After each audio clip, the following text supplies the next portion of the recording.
what the heck? Like, what's up with that, Maybelline? The crust was so real. Hello! Welcome back to my channel. Thank you so much for being here. That was super sweet of you. You guys, I look like really cute today. I don't normally say that. Not that I need to make excuses for it. It's okay to have self-confidence. And you know what? When you're having a day when you feel cute, sometimes you just gotta sit in that for a second. You gotta flip your hair a bunch of times, have it get stuck in your lip gloss, and that's okay. And I got this cool ombre graphic liner thing going on today. I use the Cutcreaser X by Melolops water inks. I am in love with these. I'm still loving these so much, and I'm just, honestly, I'm vibing out today, you guys. It's a good day, but that's not what this video is about. You did not click on this video to listen to me ramble on and on about how cute I look today. No, you clicked on this video because you, like me, have an interest in the worst makeup of 2020. So I just uploaded a video on Wednesday of the best makeup of 2020, my 2020 makeup favorites, if you will, and that was so much fun. It was a long one, I know, but I had a lot of favorites and I discovered a lot of incredible makeup this year. But you know, when there's incredible discoveries, there are also less than incredible discoveries, and I tried some pretty bad makeup this year. And I know that these videos can be a little negative, and obviously everything is subjective, but just a disclaimer, if I talk about something that worked really well for you today, I'm so happy for you. I know for a fact a couple of these products, I watched reviews of people I know and really respect that liked them, so I think, you know, just take everything I say with a grain of salt. Keep in mind, I have severely dry, sensitive skin, so sometimes products that don't work on my skin type might work great on your skin type, so you know, just cool it, okay? So if that sounds like a topic that is interesting to you and you wanna be warned about some really bad makeup that I do not think you should try, then I encourage you to please subscribe and keep on watching because it's coming at you right now. Alright, so the first product I want to talk about is a foundation, and I think I can safely say this is the worst product I'm going to talk about today. Everything I'm going to talk about today is bad in my humble opinion, but this one, in my humble opinion, is the worst offender, and it is the Covergirl Clean Fresh Skin Milk. This release got a lot of hype around it because Covergirl's kind of in like a rebranding phase right now. You know, they just got their cruelty-free certification, which is amazing. I love that, and they've been branching out into more like trendy makeup, you know, the all natural, no makeup, that sort of a vibe. Unfortunately, they really missed the mark with this product, at least for me and my skin type. My skin is incredibly dry and sensitive, and this product is not dry skin friendly at all. And I have seen a couple people try this product. My friend Brittany Elise here on YouTube has more of an oily skin type, and this worked really well for her.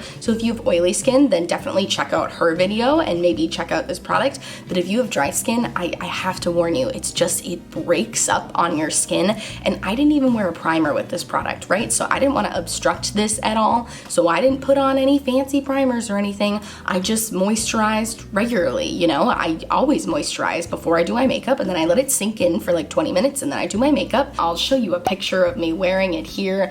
I mean, the crust was so real. I was the definition of crusty in this makeup. And you hear the word skin milk. You hear the word nourishing. They put nourishing right at the top of this packaging. It says nourishing foundation. Nourishing what? Nourishing my behind, because it did not nourish my face at all. It also smells like glue, which I find to be so strange. And I know this is old, like I understand I bought this in February, but it smelled like glue when I got it in February too. It has an awful smell. It's incredibly watery. I'll try to show you the texture. It's very watery, so if you're not into watery foundations, you're not gonna like this. When it comes to foundation, you want it to melt into your skin, right? You want it to look like your skin. I mean, not everybody likes a skin-like finish. Some people like more full coverage, but you still want it to connect with your skin. You know, you don't want that disconnect there. And this product was just like putting glue over construction paper, baby. Like, you could wait for it to dry and peel it off.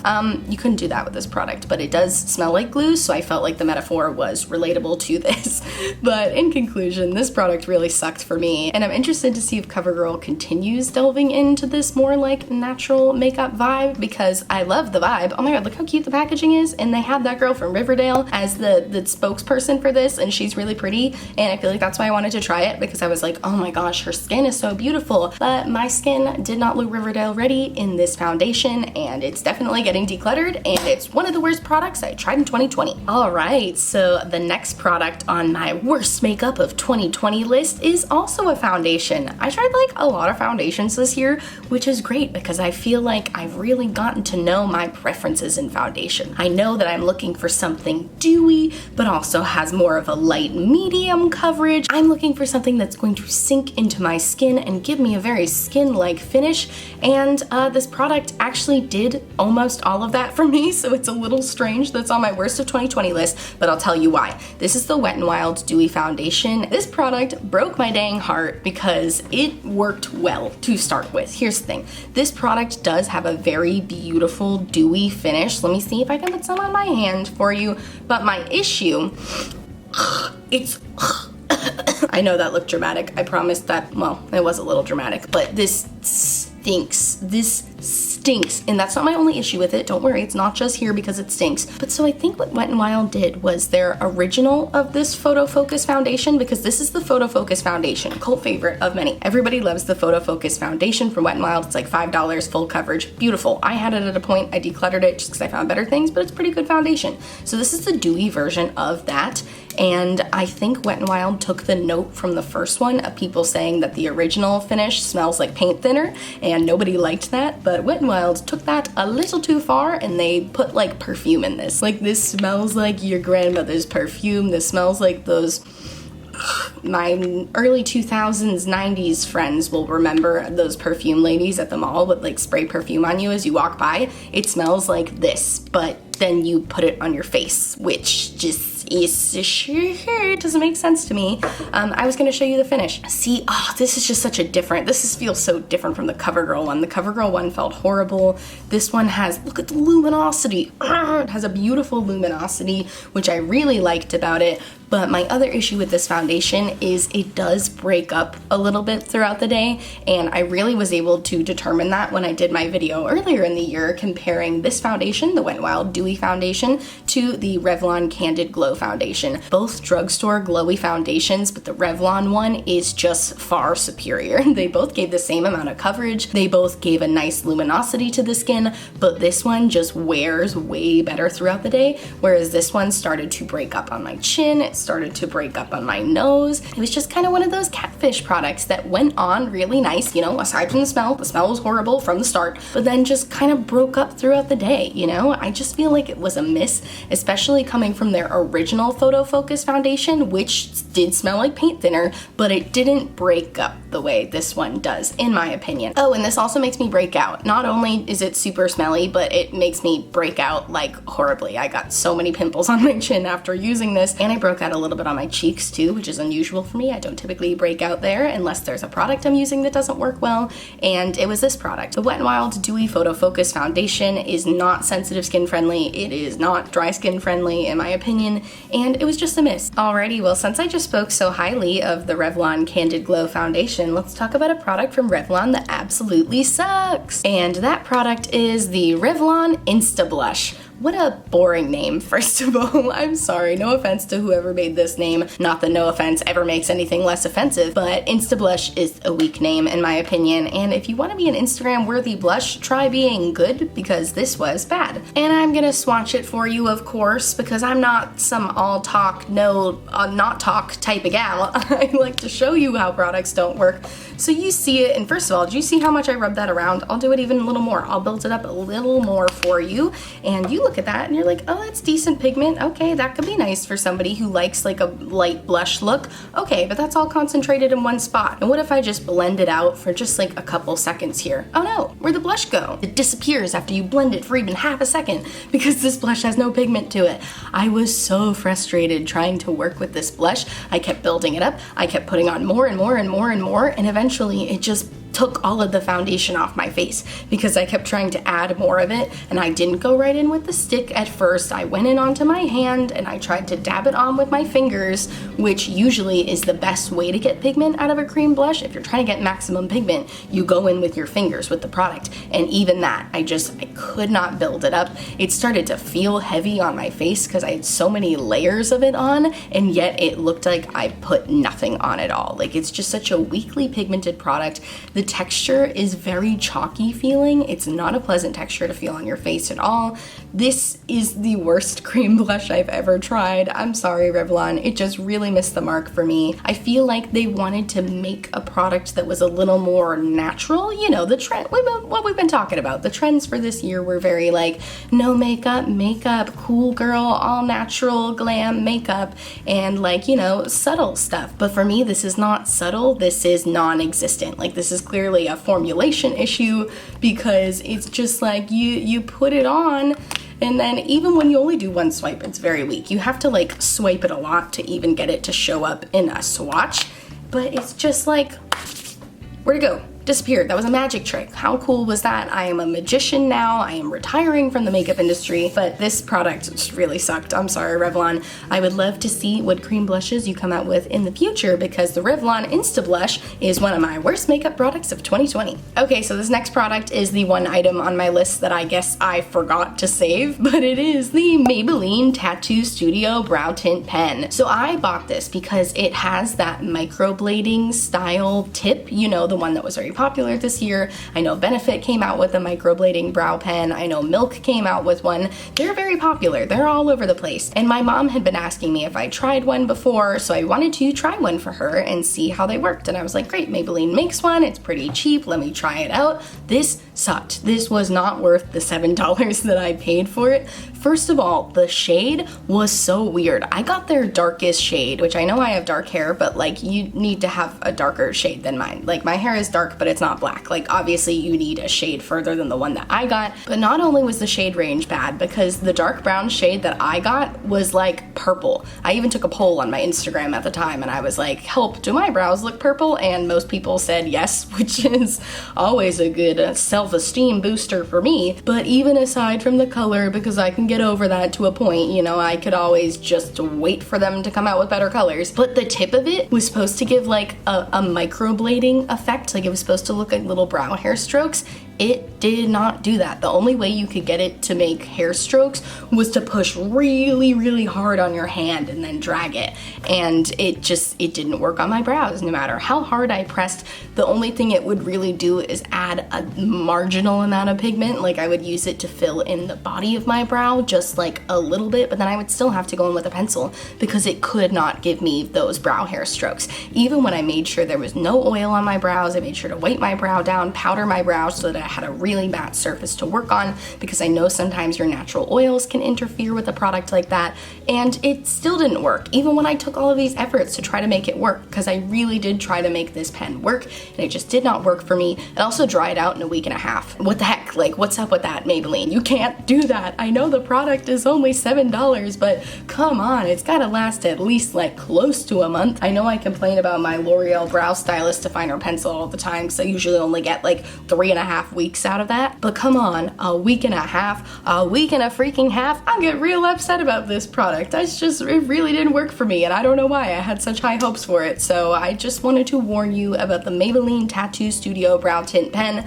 because it's definitely not a dupe for any high-end microblading brow pencils, and it just sucks. So, worst of 2020, get out of here. All right, moving on to the worst eyeshadow palette I bought this year, and incidentally, the most expensive. It is the Natasha Denona Mini Tropic palette. Now, technically, it's not the most expensive eyeshadow I bought, but for the amount of shades you get, it is the most expensive eyeshadow I bought this year, and it is bad. It is just, it's objectively bad. I feel confident in saying that. And I have heard from people before that the Natasha Denona Tropic palette is like her worst one, and they say if you try her other formulas, they're much better, so maybe someday if she has a sale, I'll be willing to try them again. But this was not a good introductory palette for me, and I was so excited because look at what a beautiful array of colors. Look at me, I'm literally like wearing these colors but an eyeliner, so it was really disappointing when this didn't work. No shade to this shade though, because the shade Xena is one of the most beautiful shadows I've ever used. I'll swatch it for you. We'll have a little positivity break for those of you that are looking for it. Like,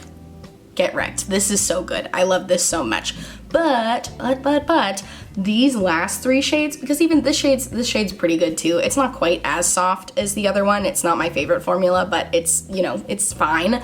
But these last 3, come on. The mattes do not blend out well at all. This purple turns gray on my eyes, which is, these feel so soft too, which is strange that they don't blend out nicely.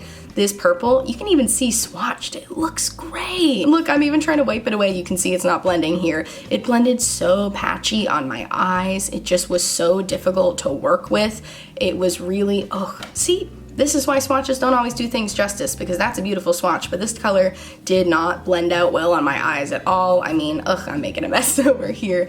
This was just a really disappointing formula for me, especially because Natasha Denona is known to be like an incredible eyeshadow formula, and I hear people talk positively about it so much. And like I said again, I've heard that this is a fluke, so maybe I'll try one of her other mini palettes. I know that my friend Beauty Raven here on YouTube just tried their Peak palette, and she loves that one. It looked like it worked beautifully on her, so maybe I'll check that one out in the future. But the Natasha Denona mini Tropic palette is certainly not worth $25. If she ever sells this shade in a single, I would 10 out of 10 buy that. But the rest of them just can, like I said, get wrecked, because it's one of the worst makeup products I tried in 2020. All right, we're getting close to the end here, I promise. I just got a few more products to share with you, and this next one was such a disappointment because I was so excited for this launch, and I waited like 3 weeks for it to get here. ColourPop, it is their QT Mark face stamp. I'm gonna be singling out this star stamp in particular. I have issues with the heart one too, but the star stamp and I are like two cowboys on the ranch, and we're both here saying this town ain't big enough for the two of us, and guess who's staying in town? It's me, because this star stamp sucks. I will tell you why. I don't know if I just got a bad one, but my star stamp has a big old bump on the tip of the star, so when I stamp it on my hand, I get uneven stars, which is like the most devastating thing that's ever happened to anyone. I don't think that's an exaggeration at all. My stars don't get even. Look, they don't press evenly because it has a little bump on it. That's so frustrating. Look, I'll even do one really good long stamp for you so you know I'm not being biased. Applying the pressure, and yeah, see, but then if you apply too much pressure, you get little like extra spots at the end, and you can even see when I applied pressure, there's like a weird bump on this part of the star because there's a bump on my stamp. So I'm really disappointed with the quality of this product, and I know it's only $8, but I have this stamp from Paparazzi Beauty from CVS that just works a lot better, and it's only $4.99 and actually does apply evenly. It doesn't have any bumps on the stamp or anything. It's not the same shape, so it doesn't really compare. It's a flower versus a star, but this one is better. 10 out of 10 recommend the CVS one over the ColourPop one. But my issue with the ColourPop one is not just that the stamp is uneven. Like I said, I got a whole slew of issues for this ColourPop one. Look, I'll give you a couple stamps. They're not even, so that's already frustrating, but I'll give them a second to dry for you. Now, what comes next may shock you, so if you have a seatbelt, put it on, okay? I'm gonna spray my hand with some water to show you how difficult this product is to remove and to show you how much it stains. So, buckle your seatbelts, boys.